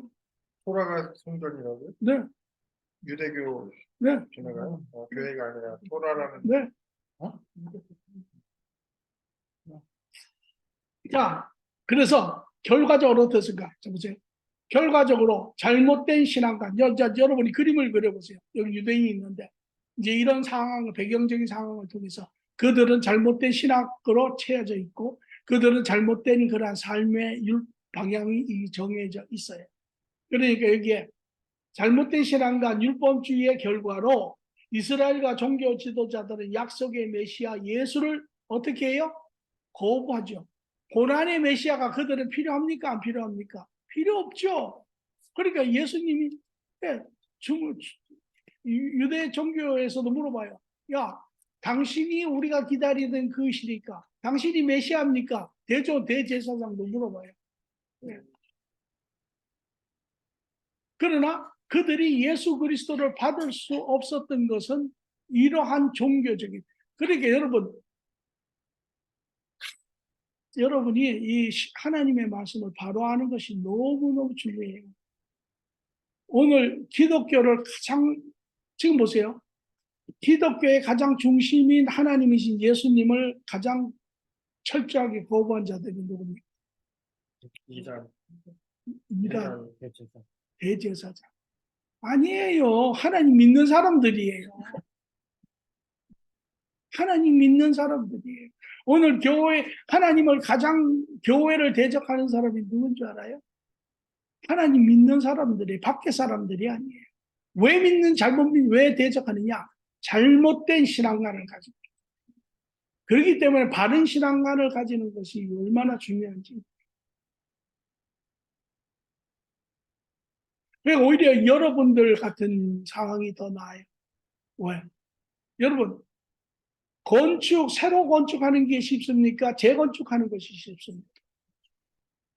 새로 하는 게 쉽죠. 왜 재건축하는 게 어려워요?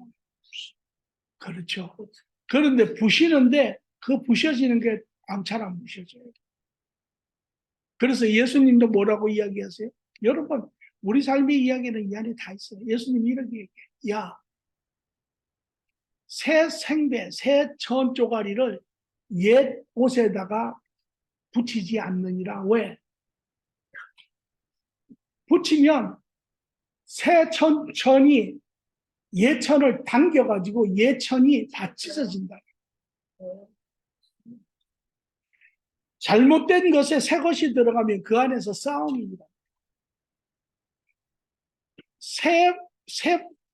험프대에 새 포도를 집어넣으면 새 포도주가 발효가 되면 험프대가 터져요.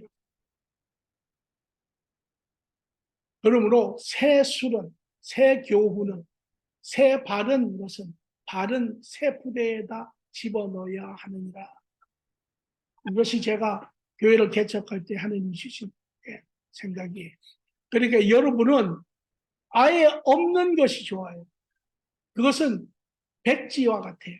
그 백지에 여러분에게 바른 것을 바로 세우는 것이 훨씬 더 여러분에게 유익합니다.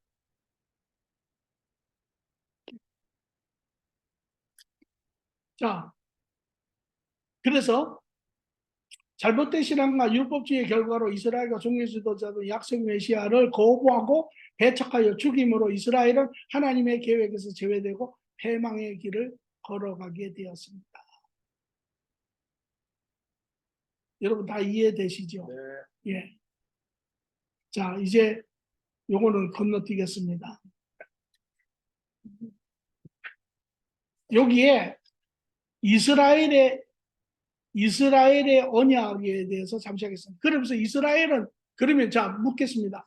이스라엘은 지금 그 후에 예수님이 그렇게 이야기하셨어요. 너희는 이제 유리하는 민족이 되리라. 그래서 그들은 그 2000년도부터 시작하여 그들은 전 세계에 흩어졌습니다. 그리고 제가 이야기한 1948년에 독립이 되어서 일부 200만이 지금 들어가 있고 여전히 전 세계에 흩어져 있고 그들은 지난 2000년 동안 말도 못한 그런 고난의 시간을 속에서 생존을 하는 민족이 되었습니다. 이제 그러면 이스라엘 백성들은 어떻게 될까요? 앞으로 여러분 생각에는 어떻게 될 것 같아요? 지금 이스라엘은 하나님의 버림을 하나님이 내버려 둔 상태입니다. 하나님이 잊어버리지는 않았지만 지금 하나님이 내버려 둔 상태입니다. 다시 말하면 하나님의 계획 가운데서 지금 제외된 민족입니다. 당분간. 앞으로 어떻게 될까요? 그것도 구원받죠. 구원받겠죠? 구원받겠습니까? 네. 왜? 선택했어요. 하나님의 언약 때문에, 하나님의 신실하신 언약 때문에 그 구원이 마지막 때 이루어집니다. 오케이? 예, 그렇게만 아시고, 예, 자, 요거는 넘어가겠습니다. 그래서 오늘 묵상은 선민이 이스라엘 왜 하나님 앞에 지속적으로 불순하다가 예수님을 죽였나요? 이 과정 전체를 여러분이 묵상해 보십니다. 여러분 잘 이해되셨습니까? 잘 정리하실 수 있겠습니까?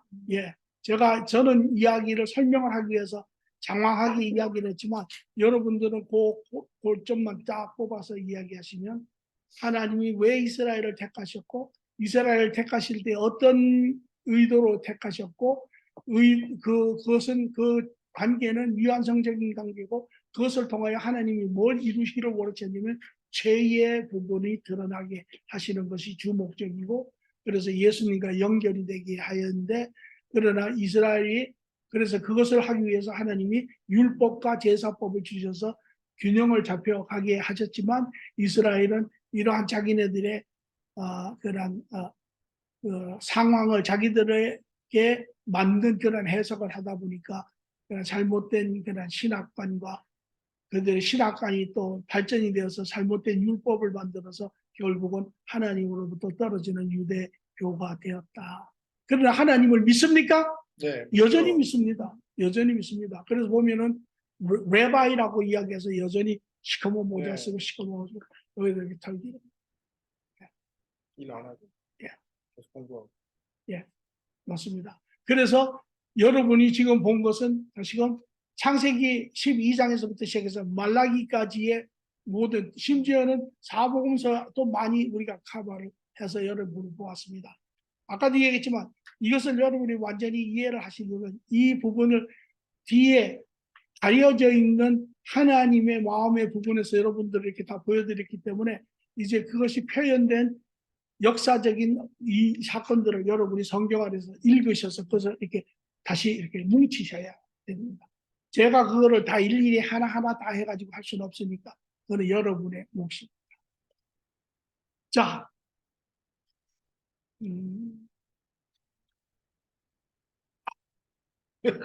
깨우치셨군요.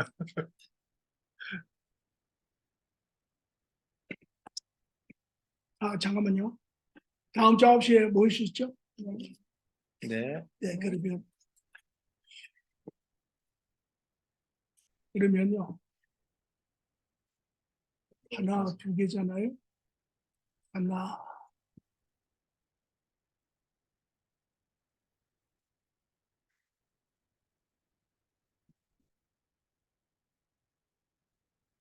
오늘 마치겠습니다.